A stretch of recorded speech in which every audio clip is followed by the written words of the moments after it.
I recently got a PS5, and I gotta say, I like this thing a lot. But I'm not sure if it's 5 times the system the PS1 was. I mean, it's certainly big enough to fit 5 PS1s inside of it, am I right? Now originally, I wasn't even planning to get a PS5. I recently plopped down the cash for a proper PC after all. But then, thanks to a contest run by a local retro game store, I ended up winning this one. Shout out to Epic Games and More for giving me a PS5 for the price of Mega Man X Command Mission on PS2. As someone who really did not care much what they saw of the PS5 leading up to launch, I cannot stress how much I've been loving it so far. The UI, the feel of the DualSense controller, bug snacks. Goodness, I haven't gotten a console at launch since the Nintendo Wii U, and I didn't even have to trade in the majority of the stuff I own to pay for this one. The sleek look of this thing, and the massive size just screams next gen. It has the same aesthetic of all those renders of what people thought the PS4 was going to look like back in the pre-2010 times, and it's kind of made me feel just an all-around general love of gaming. Like, don't get me wrong, I love video games. I talk about video games on the internet for a living, but the PS5 is just making me feel a hype for this hobby that I haven't felt since I was a teenager. I'm Jamie, this is Stuff We Play, home of everything weird and retro, and today we're going on a trip through PlayStation memory lane. A new console means new launch titles, and what better way to celebrate that than by looking at every PlayStation launch title from all 8 of Sony's system launches. And yes, 8. These are the PS1, 2, 3, 4, and 5, the PSP, PS Vita, and even the PSVR. And for the sake of simplicity, we're just covering physical North American releases, because do you really want to see me try to say something interesting about Mahjong Station Mazin? Mazin? Anyways. Starting off, let's head back to the 9th of September 1995 and take a look at the original PlayStation 1. Thanks to not pulling a Sega and waiting to release in the fall instead of unexpectedly at E3, the PS1 launched at only $299 with 12 different titles for it. Compare that to the Nintendo 64, which launched the next year with just Pilot Wings and Mario 64 for it. Which, granted, are both fantastic titles, so I guess I can give Nintendo a bit of a pass there. In comparison, some of the PS1's launch lineup was crap like Street Fighter the movie the game. I mean, why give us a good Street Fighter when we can have this travesty? If you want an actual decent fighter, then you are better off just picking up Battle Arena Toshinden. This is a weapons-based 3D fighter, and while perhaps it's not as good as the likes of Tekken, it's fun enough and one I would have definitely been happy with. And if you're really into fighters and you need something to play on your PS1 September 94, then perhaps pick up Zero Divide as well, which features a really awesome techno soundtrack to boot. There was also Air Combat, which despite the highly generic name, is actually the first of the incredible Ace Combat titles. It may be basic, and you can definitely tell it's a PS1 launch game, but it laid the foundation for a legendarily great series, and I can definitely appreciate that. From there, we also have the likes of ESPN Extreme Games and PowerServe 3D Tennis, and those sports games aren't really my jam, these are pretty solid titles. Extra points goes to ESPN's title, as it has enough raw toot inside of it to really make you feel like the personification of the year 1995. If you want an absolutely fantastic sports-themed game though, you can't get much better than NBA Jam Tournament Edition. As someone who really couldn't give a damn about sports ball in real life, I find NBA Jam to be one of the finest basketball games ever created. For racing game fans in 1994, you really couldn't get much better than Ridge Racer. I mean, later on you certainly could, since Ridge Racer 4 would be one of the best games on the PS1, and would even feature a partial remake of this game that runs at a full 60 frames per second. That said though, Ridge Racer 1 ain't bad, and I would have been more than happy with this at launch. For shoot 'em up fans though, there's the Raiden project. Raiden? I'm going with Raiden, which are ports of the excellent Raiden shooters to the PS1. It's solid fun, they're solid arcade ports, and also proof of how, graphically speaking, 2D games from this era have aged way better than the 3D ones. And for those of you who are first-person shooter fans, there was also Kill Leak the DNA Imperative. So what's there to say about this one? Heading back into the realm of flight sims, we need to talk about Total Eclipse Turbo. This really underrated little title was originally made by Crystal Dynamics for the ill-fated 3DO console. And if that developer name sounds familiar, that's for good reason. Hell yeah, the same people made this that made Gex! It's tail time! And on the topic of ports of games from ill-fated systems, Ubisoft rounded off this launch lineup with one of my personal favorite PS1 games. That, of course, is Rayman. This one was originally on the Atari Jaguar, but it really feels right at home on the PS1. It's a really great platformer, and it's one that's absolutely worth giving a shot today. Moving on to the PlayStation 2, this thing launched in 2000 with, holy crap, 29 titles! That is a lot of games, but looks can be deceiving. Let's remove the sports ball and the 90s-tastic ESPN games, and oh look, that certainly cleared up some space. Fighting game fans had a lot to love with the likes of Tekken Tag Tournament, Street Fighter EX3, and Dead or Alive 2 Hardcore, while racing fans were probably very happy with Midnight Club, MotoGP, Wild Wild Racing, and Ridge Racer 5. While I'm surprised to not see any platformers here, this lineup oozes variety. Armored Core 2 was one of the first PS2 games I ever witnessed, and to this day, watching giant mechs duke it out is still a blast. But for those who'd rather play a first-person mech game instead of a third-person one, Gun Griffin Blaze is one also worth checking out. I mean, to be fair, it was also made by Game Arts, the folks responsible for the likes of Lunar and Sylphid, so this level of quality should just be expected. SSX was one of the defining snowboarding titles of this era, and though I was more partial to 1080 snowboarding on the GameCube, it's still good fun. And speaking of good fun, Dynasty Warriors 2 is one I have fond memories of playing at a friend's house. Though if I'm going to play one of the Dynasty Warriors titles nowadays, I'll likely just opt for something like Hyrule Warriors. For shooter fans, and I mean fans of either FPS titles, they respectively had Silent Scope and Time Splitters, both of which are games I hear talked about very fondly nowadays. There's also a PS2 version of Unreal Tournament as well, but honestly, why would you play that here instead of on the PC? Surprisingly, the PS2 launch even had some action RPGs, with these being the lukewarmly received Orphan Scion of Sorcery, Summoner, and Eternal Ring. There is an RTS title as well, with that being Kessen. None of these I have much experience with, but hey, I can definitively say that yes, these are all in fact video games for the PlayStation 2. Going rapid fire, the remaining launch titles were Evergrace, which was another action RPG, Fantavision, a puzzle game that has nothing to do with soda, Ready to Rumble Boxing Round 2, which, you guessed it, is a boxing game, X-Squad, which was a futuristic third-person action game, and Smuggler's Run, which is a felony simulator.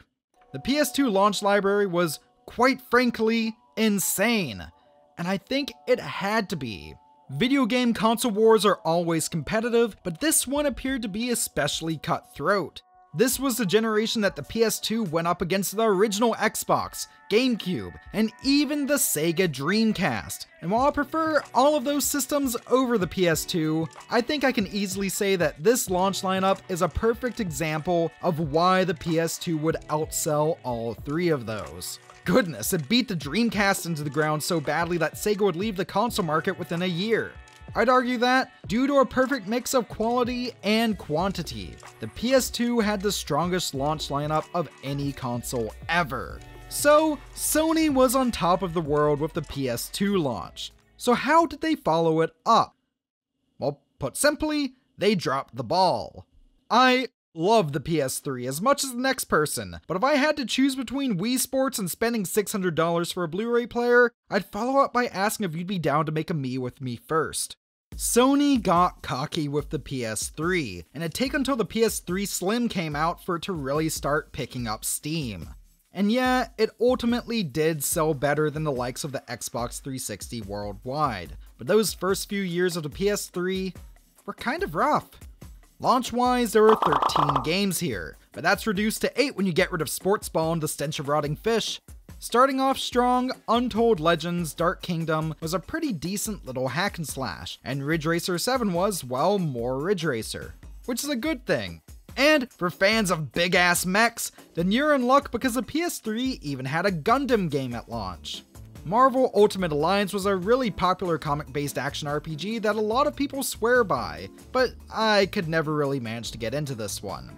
I feel kind of similar about Tony Hawk's Project 8, like, don't get me wrong, it's certainly not bad, but it's no Tony Hawk's Pro Skater.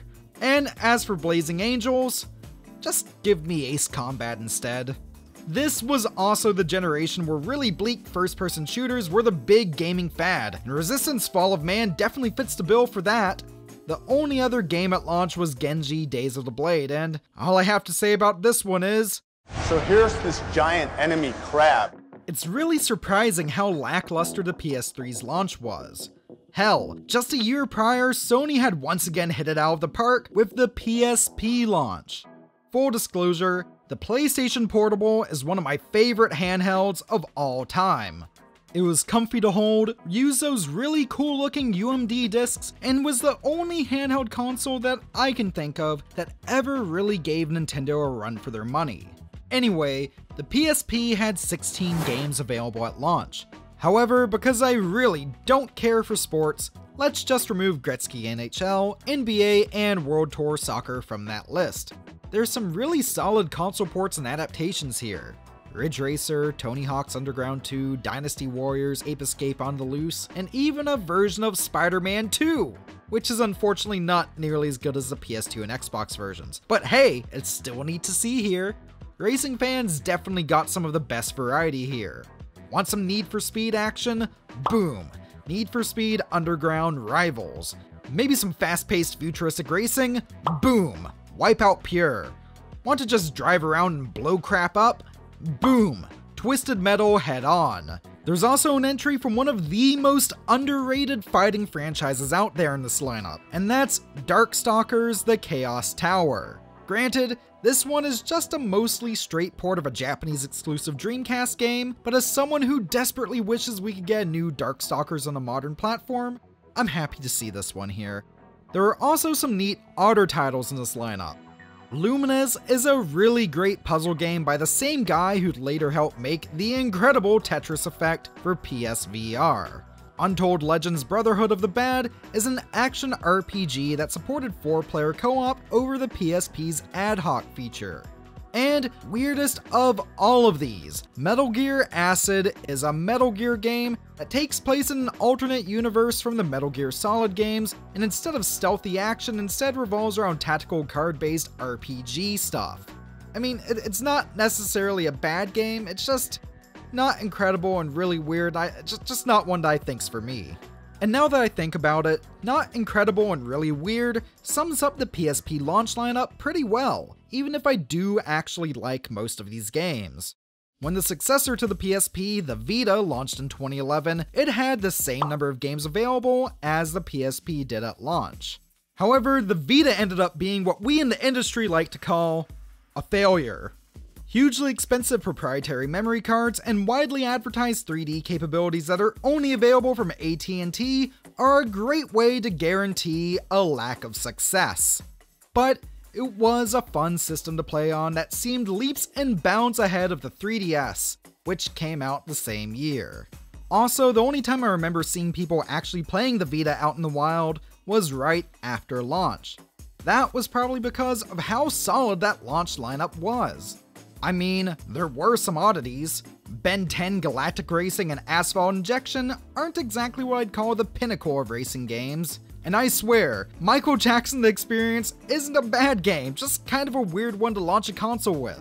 I swear, it's actually fun, take my word for it. But there were several Sony staples rounding out this lineup that really made it strong.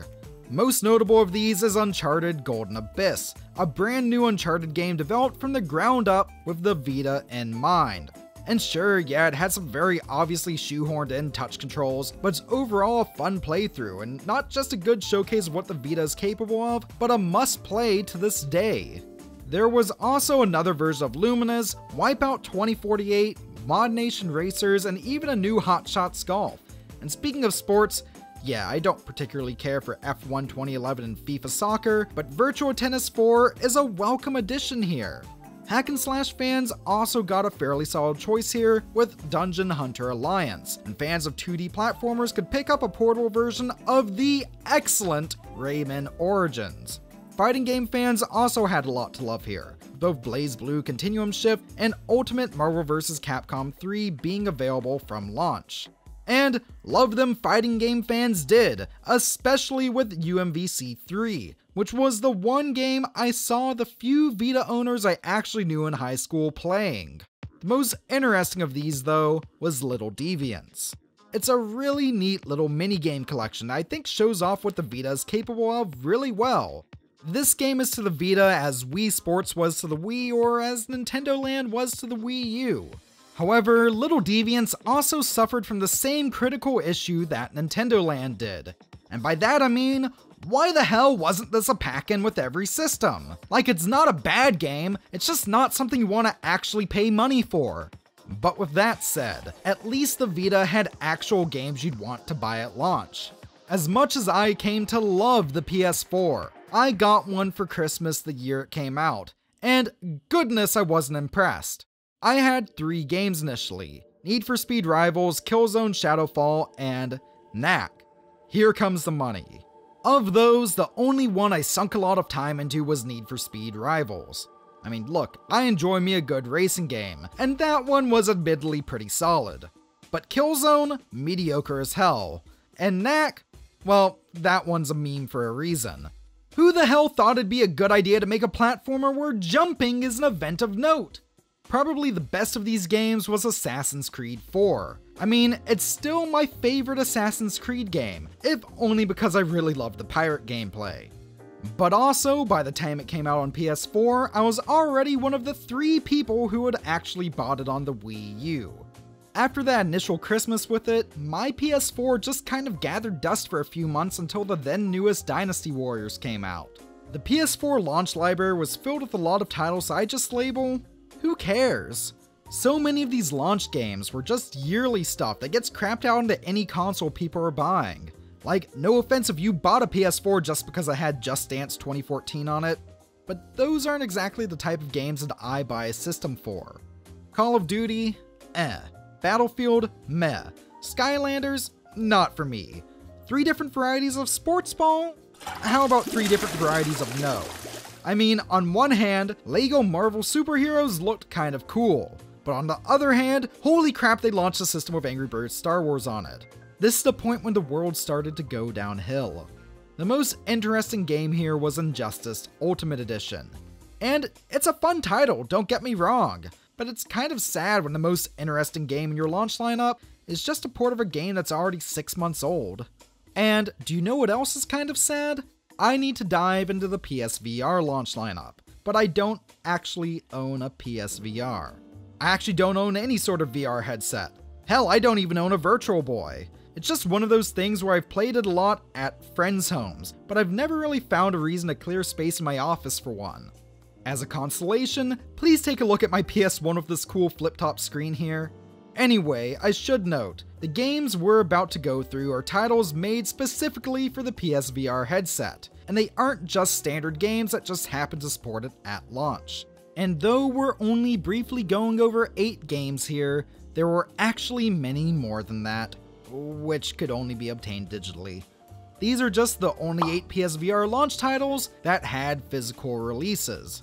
As I don't actually have a PSVR of my own, my experience with these are very limited, with the only ones I feel comfortable talking about in any sort of depth being PlayStation VR Worlds and Eve Valkyrie.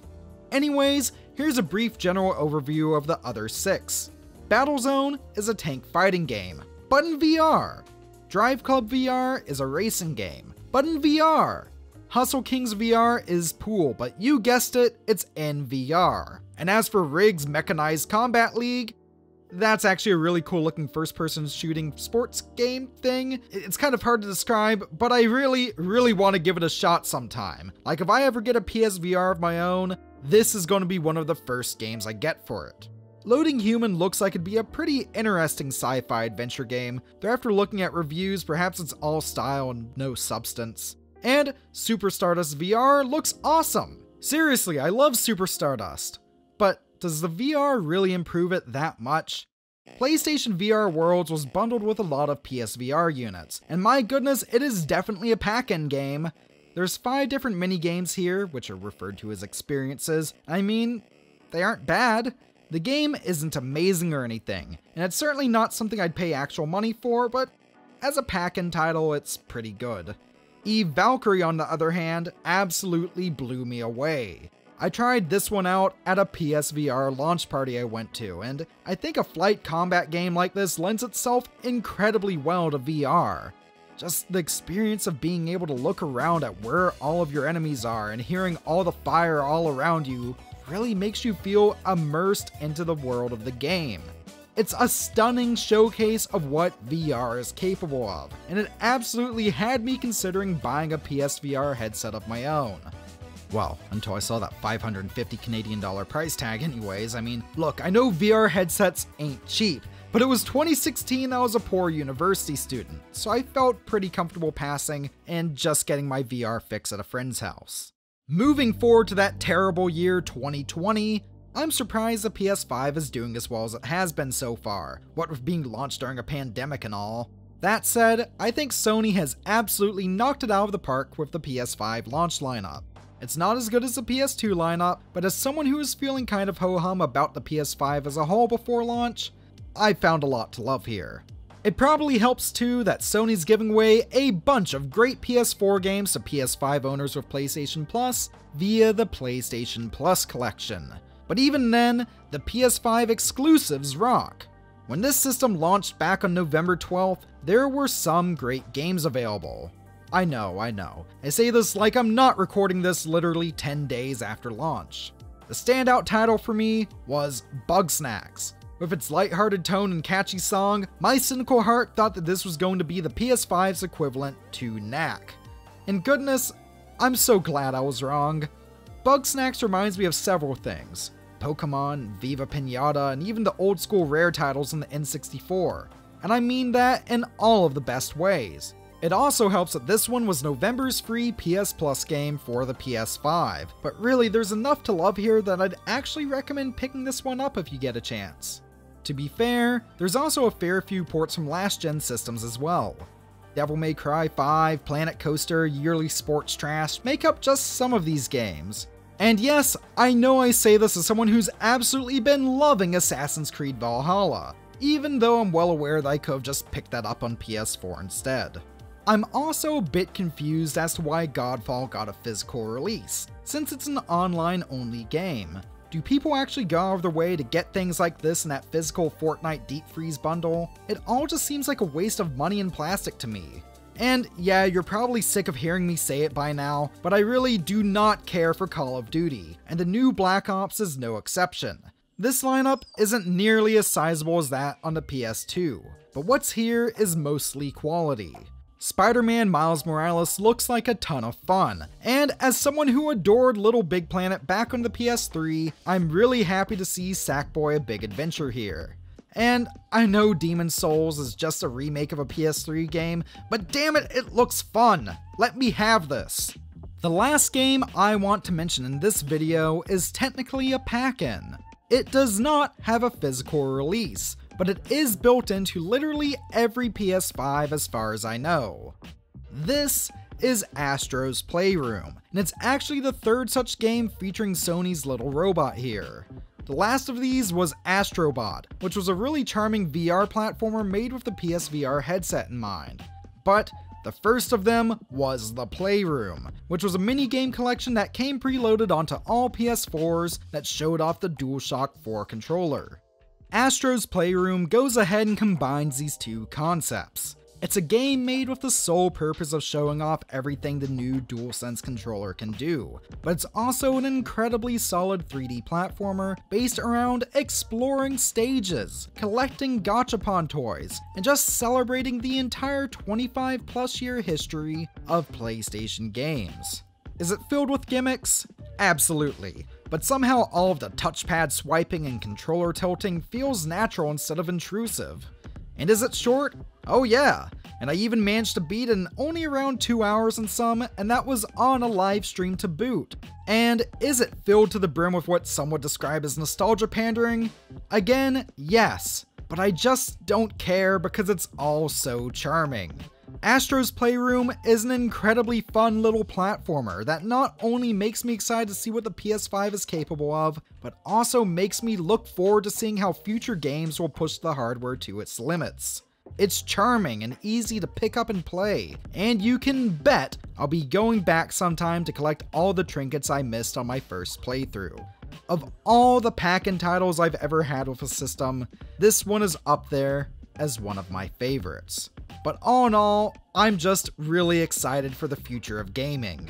Isn't that what a good launch lineup is supposed to do? Be a sampler of what's to come and really get you pumped for the future? And while raw numbers can be good, what really matters is the quality of the games available.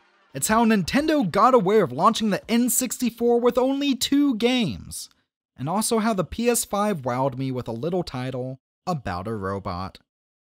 So with that, that's it for this look back at the history of PlayStation launch titles.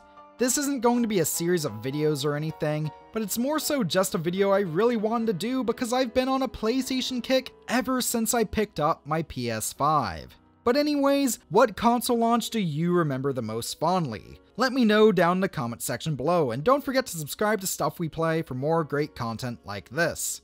This video was made possible in part by my Patreon patrons and my YouTube channel members, whose support means the world, especially in these odd times. I'd also like to very quickly plug my new podcast, Speedrun, where we discuss video game topics in around 10 minutes per episode. You can listen to that right now on most major podcast outlets, including Apple Podcasts and Spotify. So with that, thank you very much for watching. Stay classy, and I'll see you next time.